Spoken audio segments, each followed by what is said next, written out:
and the car filled with the smell of leaves. "Kise, are you okay?" Mom sounded like she was about to cry. Dad turned off the air conditioning. "Only one more bend," he said. I instinctively clutched the front of my t-shirt. I could just make out the slight swellings beneath my bra. They hadn't been there last year. Had I changed a lot since then? Yu was the same age as me. What would he think? We would soon reach Granny's house. My boyfriend was waiting for me there. My skin grew hot at the thought, and I leaned forward into the breeze. Cousin Yu was my boyfriend. When had I started to feel this way about him?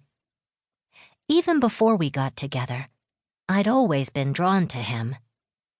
We'd been inseparable during the Obon vacation every summer, and even after Obon was over and Yu went home to Yamagata, and I went back to Chiba, his presence never faded within me. In my memory, the traces he left grew stronger and stronger, and by the time I was really longing for him, it was summer again. We were 9 years old, in year 3 of elementary school, when we first formally promised ourselves to each other. Our uncles had dammed the shallow river by the rice fields with stones to make a knee-deep pool where we cousins could splash about in our bathing suits. "Ouch!" I cried as I lost my footing and fell on my butt. "Careful, Natsuki. The river flows fastest in the middle," Yu said, his face serious as he helped me up.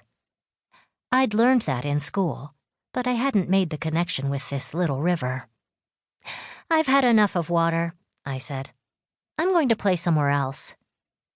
I climbed onto the riverbank, picked up the small shoulder bag I'd placed carefully on a rock, and put on my beach sandals.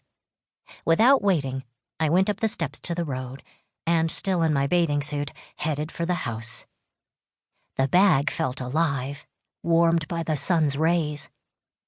As I walked alongside the rice fields, I heard footsteps and knew Yu was following me.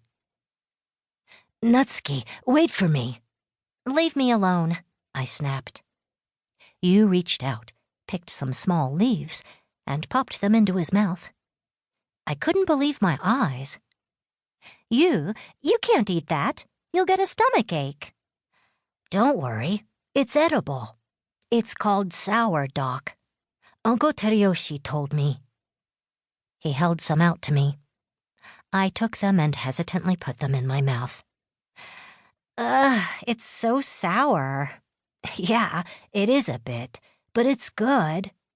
"Where did you find it?" "There's lots growing around here." We walked around the slope behind the house, gathering sourdough leaves, then sat down next to each other to eat them. My bathing suit was wet and uncomfortable, but I liked the taste of the leaves.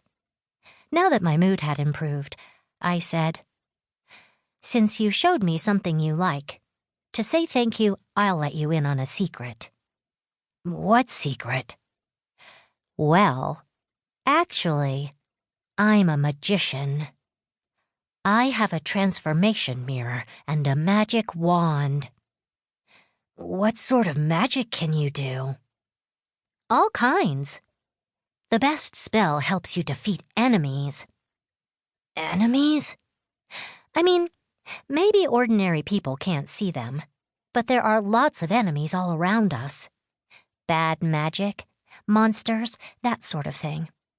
I'm always doing battle with them to protect the Earth." I took Piyut out of my bag.